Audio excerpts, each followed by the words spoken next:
صحیح بخاری حدیث نمبر 10۔ مسلمان کی پہچان زبان اور ہاتھ کی پاکیزگی۔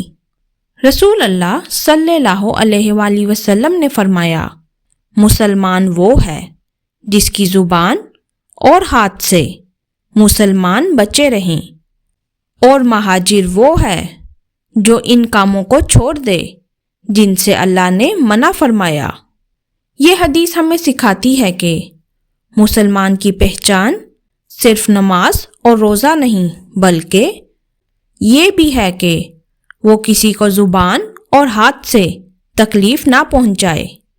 ہمیں اپنی باتوں اور اعمال میں نرمی اور رحم دلی رکھنی چاہیے تاکہ لوگ ہمارے ساتھ محفوظ اور خوش رہیں۔ مہاجر وہ ہے جو اپنی بری عادتیں اور گناہوں سے اللہ کے حکم کے مطابق دور ہو جائے۔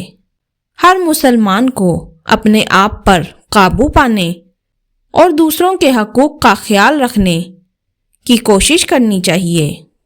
زبان کی طاقت بہت زیادہ ہے، اسے ہمدردی، محبت اور نصیحت کے لیے استعمال کریں، نہ کہ نقصان دینے کے لیے۔ خوبصورت دعا۔ اے اللہ، میرے دل میں محبت اور رحم دلی پیدا فرما اور مجھے ایسا مسلمان بنا دے جو کسی کو زبان یا ہاتھ سے تکلیف نہ پہنچائے۔ اے اللہ، میری ہر بات اور عمل سے نیکیوں کی خوشبو آئے، میری ہر بری عادت ختم فرما جو تیرے غضب کا سبب بنے۔ آمین یا رب العالمین۔